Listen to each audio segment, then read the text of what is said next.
Today's LEGO City update will be the single biggest update I've ever uploaded to the channel. It's time for 7 new modules down at the harbor, and not only the harbor itself, but also a future beach section. Since all you guys wanted me to add a beach, I'm of course doing that as well. First of all, it was time to cut off a little chunk of this main part of the LEGO City, because for the harbor itself, this is of course beneath the rest of the city. And this right there is my brother just finishing off that little corner down at the harbor. Then it was time to quickly rebuild everything, and with that we can start with the 7 new harbor modules.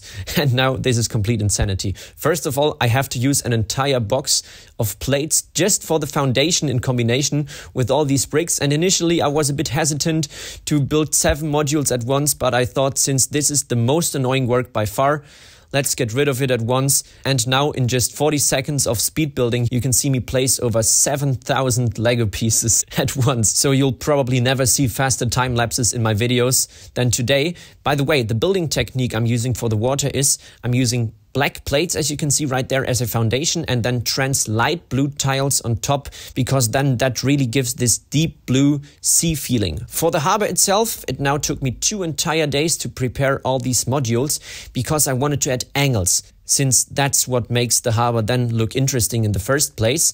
And when it comes to the colors I was using, as you can see right there, I'm using dark bluish gray down towards the water, because that's where the stone is wet, and on top I'm using light bluish gray where the harbor is dry. Also with these little docks right there in front, once again everything is at an angle, and this building technique is absolutely beautiful. I'm using these angled cut plates you can see right there in combination with hinges I'm attaching beneath the cut plate. Then I'm using 6 stud wide plates in order to build the dock itself. And then of course, in order to stabilize the entire thing, you guys know me by now, everything I built you can't see. I'm using the rest of my parts I won't use otherwise, and therefore, well, the dock looks like this down below. For this 45-degree angle in front, this is a absolutely beautiful building technique. I was using 1x2 curved plates on the edges in order to achieve the angle, and then on top I was using these cut tiles to finish everything off. Next up, it was time for the wall, connecting the harbor with the rest of the city modules up on top.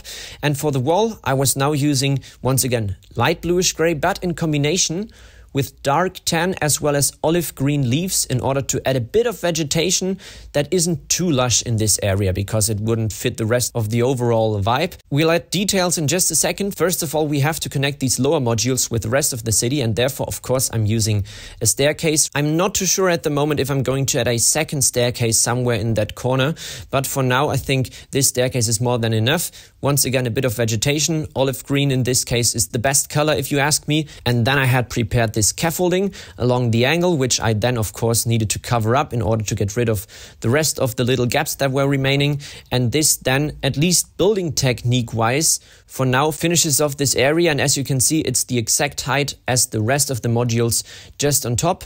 And then once again, since I'm using the exact same angle everywhere down at the harbor, I could beautifully cover up these little gaps that were remaining along this angle. After having completed all the structural work itself, it's time finally to start adding details. First of all, I'm adding these tires along the harbor, so the boats, as soon as they dock, don't crash directly into the concrete of the harbor and then, well, eventually sink. Then in addition to adding tires, I'm of course also adding wooden logs placed into the water, where boats then first of all can also be connected with, so they don't simply float away. And on the other hand, since these are wooden logs, this once again prevents boats from directly crashing into the concrete of these docks.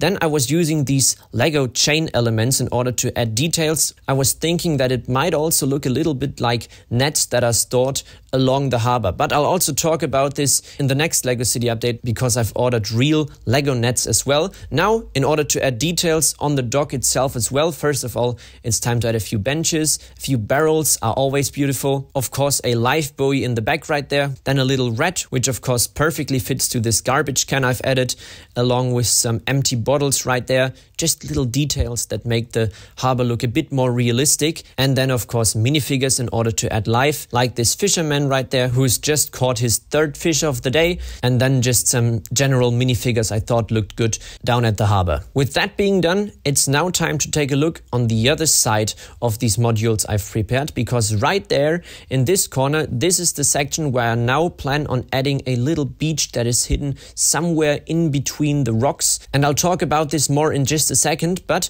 the way I want to create the transition from the harbor to the rest of this beach is by placing probably a small lighthouse, something like these pictures right there.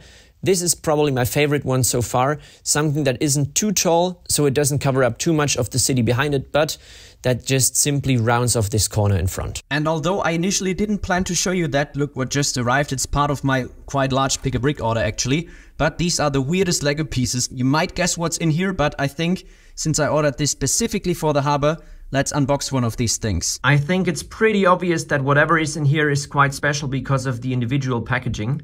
I'd say we open one of these things up and I think you can see what's inside right here. It's one of these nets I was talking about during the update.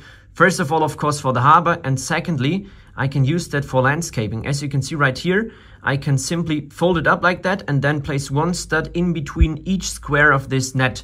And this is then awesome for waves and landscapes. I'm now, of course, simply going to randomly place these nets somewhere throughout the harbor for decoration purposes. And on the other hand, you might remember this little boat mock I created where, as you can see right there, the nets are still missing. Alright, so this should be quite interesting now because of these weird things dangling around here. I'll simply try to do that live right now. This is the net and now I somehow need to fit that onto these tubes. Well, this, at least at this point, doesn't look good at all. Let me try to improve something. Okay, so theoretically now I simply should be able to connect it like this and then... Okay, so now I'm starting to like it because I've only connected the nets on these two side points, and in comparison to the other side where there's no net, honestly, this looks much better. I've, by the way, spent 90 euros just on these net pieces alone. I've also ordered minifigures and then a bunch of pieces for details, barrels, printed tiles and so on, but I think this would be a bit too much if I show you every single piece I ordered in detail right now. Another thing I have to point out is how much my building techniques have changed over the past year. This part of the harbor I've designed 12 months ago exactly. Everything is quite linear, as you can see, along the studs, and then towards the end, finishing up this harbor, I've then introduced angles, and this honestly bothered me a bit because I thought this harbor looks more interesting if I had added angles, and now, 1 year later, there you can see how much better and more interesting the entire harbor section looks having introduced angles. And then before showing you today's before and after picture, as I've mentioned earlier, this section in between will be covered with a small beach side. Then I somehow need to create the transition onto the harbor itself as well as the lighthouse at the corner. And then I'm currently thinking about how exactly I want to transform this area because structurally I know I've connected these two parts, but I still need to find a fitting design. And now to the before and after picture. This is what the entire area looked like before today's update. Of course, part of the platform still wasn't lowered. All the empty wood in front didn't look good at all. Then afterwards, this is what it looks like now. A massive difference, over 10,000 pieces I've used during today's update. I absolutely love the progress, and with that being said, that's it for today's video. I really hope you enjoyed, and I'll see you again in the next one.